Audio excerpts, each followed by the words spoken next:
다 함께 조용한 기도드림으로 영상으로 드리는 새벽 예배를 시작하겠습니다.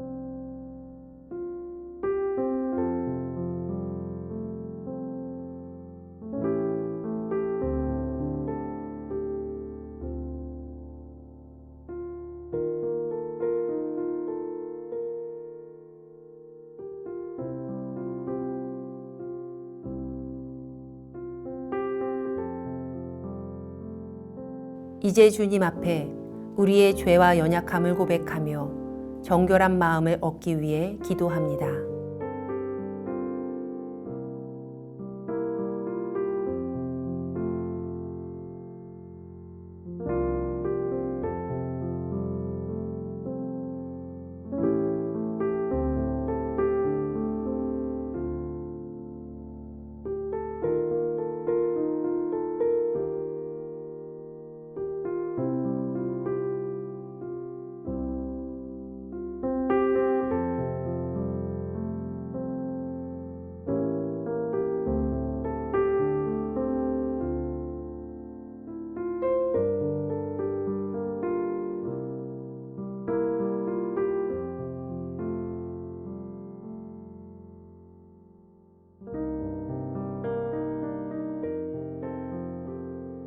사도신경으로 우리의 신앙을 고백합니다. 전능하사 천지를 만드신 하나님 아버지를 내가 믿사오며 그 외아들 우리 주 예수 그리스도를 믿사오니 이는 성령으로 잉태하사 동정녀 마리아에게 나시고 본디오 빌라도에게 고난을 받으사 십자가에 못 박혀 죽으시고 장사한 지 사흘 만에 죽은 자 가운데서 다시 살아나시며 하늘에 오르사 전능하신 하나님 우편에 앉아 계시다가 저리로서 산 자와 죽은 자를 심판하러 오시리라. 성령을 믿사오며 거룩한 공회와 성도가 서로 교통하는 것과 죄를 사하여 주시는 것과 몸이 다시 사는 것과 영원히 사는 것을 믿사옵나이다. 아멘.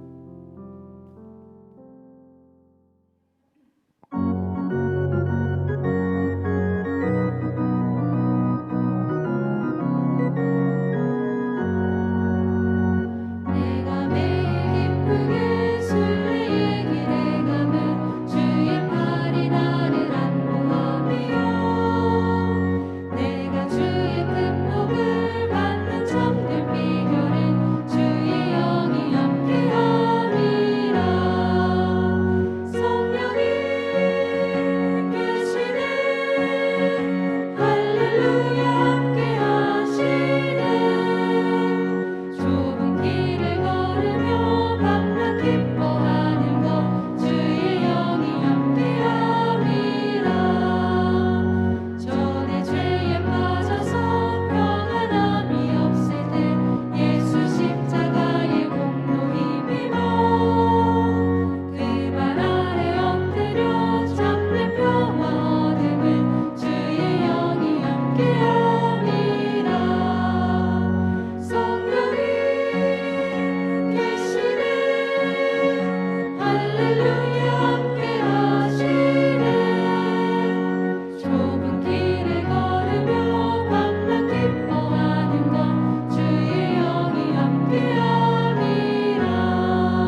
우리 교회 중보 기도의 제목을 보며 기도하겠습니다. 먼저 우리나라와 사회를 위해 중보합니다.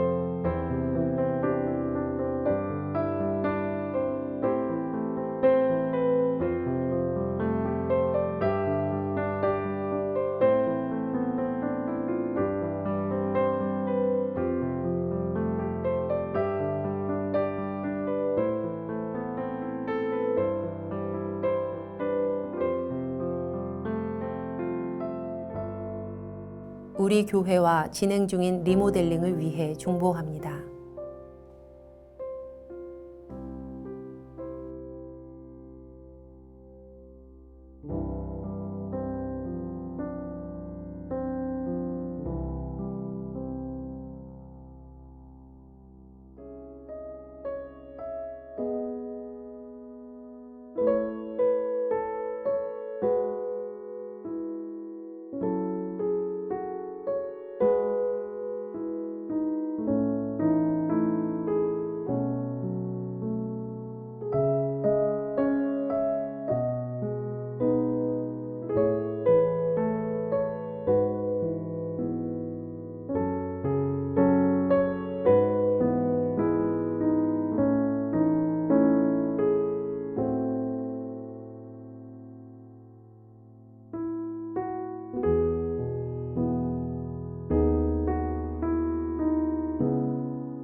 선교지를 위해 중보합니다.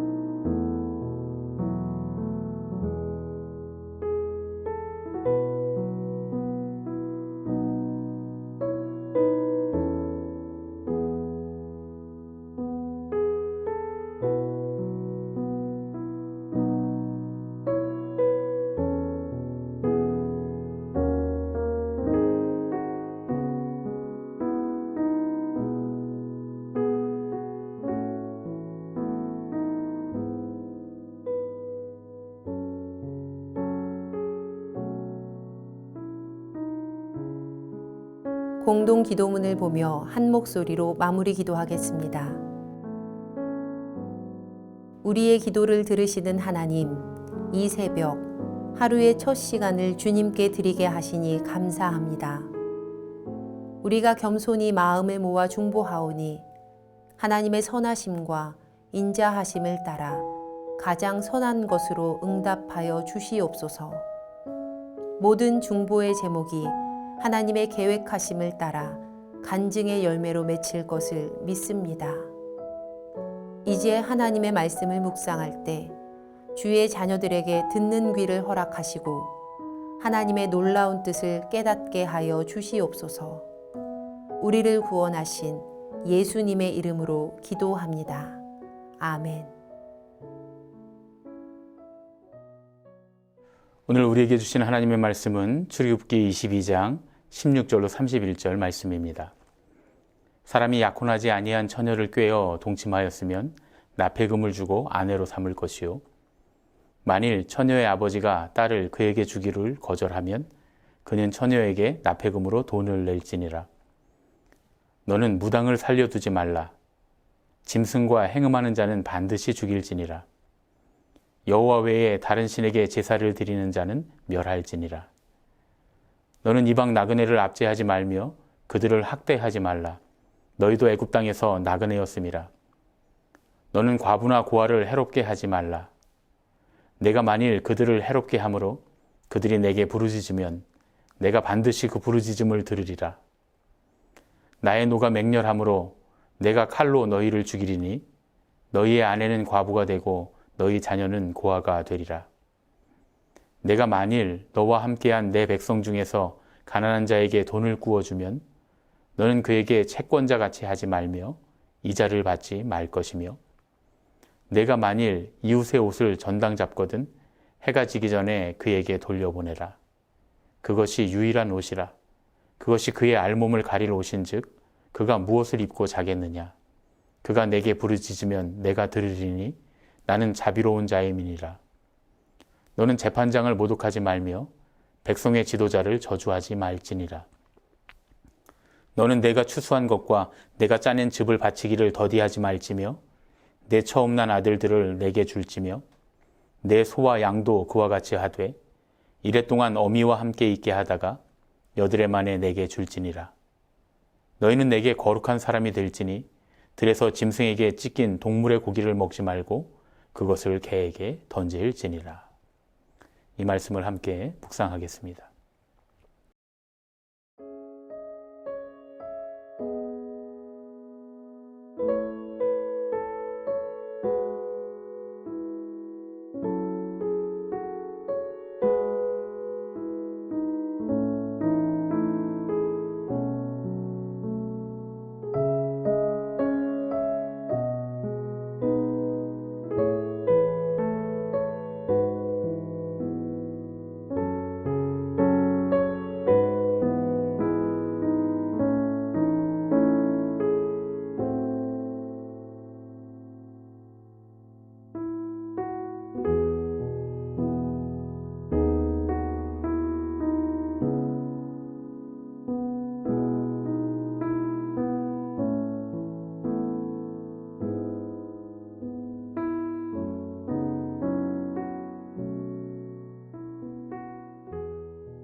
할렐루야. 이른 비와 늦은 비로 은혜를 베푸시는 주님께서 오늘 아침에도 저와 여러분에게 말씀의 은총을 베풀어 주시기를 축복합니다. 오늘은 출애굽기 22장 16절로 31절의 말씀을 가지고 하나님과 맺은 언약이라는 제목으로 함께 묵상을 나누시겠습니다. 출애굽기 19장으로부터 40장까지의 말씀은 하나님과 이스라엘 백성이 언약을 맺은 자세한 내용이 기록되어 있습니다. 하나님께서 주신 하나님의 백성이 따라야 할 계명과 또한 성막이라는 제의적 공간을 통해서 하나님께 드리는 예배가 어떠해야 하는지에 대해서 기록되어 있습니다. 그래서 이 부분을 히브리어로는 세페르 하 베리트라고 부르기도 합니다. 세페르는 책이라는 뜻이고요. 하 베리트는 그 언약이라는 뜻입니다. 우리는 이 율법의 말씀을 언약의 책이라고 부르는 이것에 주의를 기울여야 합니다. 왜냐하면 이 언약이 하나님께서 이스라엘이 하나님이 되시고 이스라엘이 하나님의 백성이 되는 상호 계약을 전제로 하고 있기 때문입니다. 하나님은 이스라엘 백성들에게 하나님의 백성들이 어떠해야 하는지에 대해서 말씀하고 계십니다. 이것은 상식적인 수준을 뛰어넘는 수준의 삶을 의미합니다. 물론 현대의 기준에서 보면 이스라엘 백성에게 요구하시는 하나님의 계명이 오히려 지금보다 성숙하지 못한 그런 사회의 윤리와 인권의식이 반영된 그런 조항들로 보일 수도 있습니다. 그러나 중요한 것은 그러한 계명의 내용이 아니라 그 계명 안에 들어있는 정신입니다.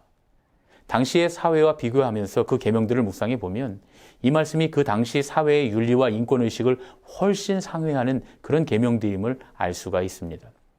그리고 현대의 사회에 이것을 대입하면 현대를 살아가는 우리에게 하나님께서 요구하실 윤리의식과 인권의식은 훨씬 더 높은 수준이라는 그런 결론에 다다를 수가 있습니다. 오늘 본문 16절과 17절의 말씀에는 미혼 여성과 깊은 관계를 맺은 남자에 대한 계명이 들어 있습니다. 사실 현대적인 기준으로 본다면 이 내용 자체의 해석에 여러 가지 다른 의견이 있을 수가 있습니다. 하지만 당시는 여성의 인권이 철저하게 무시되던 시대고 또한 모든 경제와 정치적인 구조가 남성 중심으로 돌아가고 있었고 또 그것이 당연스럽게 여겨지던 그런 시대임을 우리가 감안해야 합니다. 소위 정절을 지킨다는 것이 모두 다 여성들이 떠안아야 할 그런 책임으로 돌려지던 그런 시대였음을 생각해 볼 때 남성에게 책임을 지게 한 이 계명이 당시에는 얼마나 탁월한 것이었는지를 우리가 알 수 있죠. 우리는 이 계명을 통해서 하나님이 당신의 백성에게 당시 사회가 생각하는 그런 윤리와 인권의 개념을 훨씬 더 넘어서는 아예 전혀 다른 차원의 윤리와 인권을 요구하셨다는 사실을 알 수가 있습니다. 18절부터 20절 말씀에는 사형에 해당하는 죄에 대해서 말씀하십니다. 여기에서 우리가 주목해야 하는 구절은 20절에 있는 멸할지니라 라는 말씀입니다. 여기에는 하람이라고 하는 히브리어 단어가 사용됐는데 성경에서는 자주 진멸하다라는 말로 번역합니다. 이 하람에서 나온 것이 명사 헤렘인데 여호수아서에 나타난 그런 전쟁의 형태를 흔히 헤렘 전쟁이라고 부릅니다. 완전히 제해서 없애버리는 것을 말합니다. 헤렘의 가장 중요한 의미는 마치 우리가 병균에 감염된 부분을 도려내는 것처럼 전염성이 강한 악에 대해서 더 이상 공동체 안에 퍼지지 못하도록 완전히 제거해서 없애버리는 것을 의미합니다. 고대 근동의 사회는 미신과 우상 숭배가 만연했습니다. 그리고 성적인 문란함이 극심했습니다. 그리고 그러한 것이 종교적인 이유와 사회적인 이유로 합리화되던 시대입니다. 그러나 하나님은 그 모든 것들을 하나님의 공동체에서 제거해버리라고 명령하십니다. 미신과 우상숭배, 성적인 문란함 이런 것들은 전염성이 매우 강합니다. 사회나 공동체 안에 이런 것들이 유행하기 시작하면 쉽게 퍼져나가고 우리의 영혼과 육체와 또한 관계들 가운데 거룩함을 훼손합니다. 결국 사회와 공동체의 성결함과 거룩함이 완전히 무너지고 맙니다. 그래서 하나님의 백성이라면 마땅히 이러한 미신과 우상숭배, 성적인 문란함에 대해서 철저히 배제할 수가 있어야 하는 것이죠. 21절로 27절 말씀에는 약자를 배려하라고 말씀하십니다. 특별히 나그네와 과부와 고아로 대표되는 가난한 사람들과 사회적인 약자들에 대해서 고통을 더하는 일은 하나님의 진노를 불러오는 일이라고까지 말씀하십니다.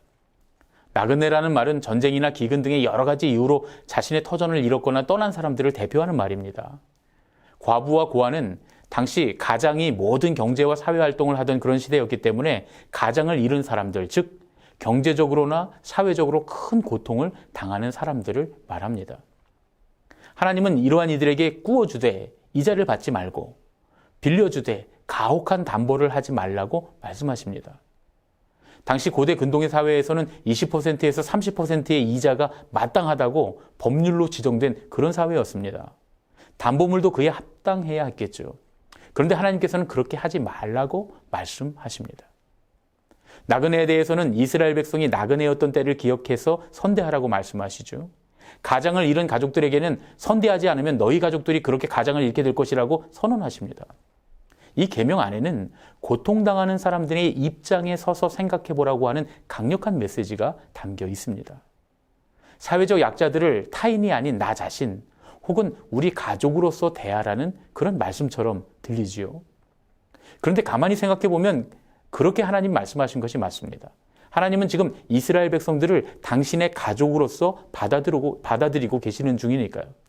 하나님과 이스라엘 백성이 맺는 이 언약이 무엇입니까? 바로 하나님께서 남편 되시고 이스라엘은 신부가 되는 가족의 언약입니다. 하나님께서 아버지 되시고 그 백성들이 자녀가 되는 가족의 언약이었죠. 그러니까 하나님의 언약 안에 있는 모든 사람은 서로를 한 가족으로 대하는 것이 마땅한 것입니다. 이것이 바로 이 계명 안에 들어있는 중심임에 틀림이 없습니다. 28절은 재판장과 지도자에 대한 말씀이 들어있습니다. 사실 재판장이라고 번역된 단어는 히브리어로 엘로힘입니다. 하나님을 뜻하는 단어죠. 그래서 28절은 그 뜻을 풀어보면 백성의 지도자를 저주하는 것은 하나님을 모독하는 것이다 라는 뜻이 됩니다. 하나님을 경외하는 사람들은 하나님께서 대표성을 띠게 하신 지도자들과 주권자들을 존경해야 한다는 의미가 이 계명 안에 들어 있습니다. 그건 사람의 어떠함 때문이 아니라, 그 사람이 위대하기 때문이 아니라 하나님을 경외하기 때문에 마땅히 하나님께서 세우신 사람들을 존중하고 존경해야 한다는 것이 이 계명 안에 담겨 있습니다. 실제로 이후에 나오는 사건들 중에서 모세에게 대항하면서 그것 때문에 하나님께 징계받은 사람들의 이야기가 여러 번 나옵니다. 이 사건은 그들이 연약하고 유한한 사람인 자기들의 리더를 판단하면서 그를 세우신 하나님까지 무시한 결과라고 할 수가 있겠죠. 29절로 30절의 말씀에서 하나님은 하나님께 드리는 예물과 처음 얻은 것들에 대한 규례에 대해서 말씀하십니다. 이것은 하나님께 그것들을 율법으로나 혹은 계산적으로 또는 강제적으로 바쳐야 한다, 그런 말씀이 아닙니다. 하나님은 처음 난 것들에 대한 규례에 대해서 나중에 더 자세히 그것을 속량하는 방법까지 친절하게 알려주십니다. 하나님께서 이 계명을 통해서 주시는 중심은 하나님 앞에 인색하지 말라는 것이죠. 모든 것이 하나님께서 주신 것이고 그 모든 것의 주인이 하나님이시니까 하나님께 드릴 때는 인색하지 말라는 것입니다. 마지막으로 31절에서 하나님은 백성들에게 거룩하게 될 것을 요구하십니다. 이 말씀을 통해서 우리는 처음에 함께 말씀을 나눴던 것처럼 하나님께서 당신의 백성들에게 요구하시는 삶의 태도가 세상과는 전혀 다른 수준의 윤리성과 도덕성이라는 것을 알 수가 있습니다. 하나님은 우리가 세상을 살아가면서 거룩하기를 원하시는데 그것은 우리가 음식을 먹는 생활의 영역을 포함하는 모든 삶의 영역에서 우리가 거룩하기를 원하신다는 것을 알 수가 있습니다. 이것이 바로 하나님께서 당신의 백성, 즉 하나님의 가족들에게 원하시는 삶의 중심이었습니다. 이제 오늘 말씀을 정리하겠습니다. 하나님은 우리가 다른 사람들은 어떻게 사는가, 세상의 눈치를 보면서 그렇게 적당히 살아가기를 원하지 않으십니다. 하나님께서 우리를 당신의 가족으로 부르시고 언약을 맺으신 것은 우리가 중심으로부터 하나님을 경외하고 우리의 삶을 거룩하게 살아가기를 원하시기 때문입니다. 하나님은 그러한 사람들 가운데 임재하시고 그들과 함께 살아가시면서 은총을 베푸시는 줄로 믿습니다. 오늘 하루의 삶 가운데서도 중심으로 하나님의 계명을 따르며 은총을 베푸시는 하나님과 오늘 하루 동행하시는 그런 저와 여러분이 되시기를 예수님의 이름으로 축복합니다. 함께 기도하시겠습니다. 우리에게 십자가의 은총으로 사랑의 언약을 맺으신 하나님 아버지, 그 사랑의 언약에 감사드립니다. 오늘 하루의 삶 가운데서도 우리가 거룩한 주님의 백성으로 살도록 인도하여 주시옵소서. 그리하여 주님과 동행하며 주님의 은총으로 날마다 살아가는 그 은혜가 있게 하여 주시옵소서. 우리를 구원하신 예수 그리스도의 이름으로 기도합니다. 아멘. 주님께서 가르쳐 주신 기도하겠습니다. 하늘에 계신 우리 아버지여, 이름이 거룩히 여김을 받으시오며 나라가 임하시오며 뜻이 하늘에서 이루어진 것 같이 땅에서도 이루어지이다. 오늘 우리에게 일용할 양식을 주시옵고 우리가 우리에게 죄 지은 자를 사하여 준 것 같이 우리 죄를 사하여 주시옵고 우리를 시험에 들게 하지 마시옵고 다만 악에서 구하시옵소서. 나라와 권세와 영광이 아버지께 영원히 있사옵나이다. 아멘. 각자의 기도 제목과 중보의 기도를 따라 기도하시겠습니다.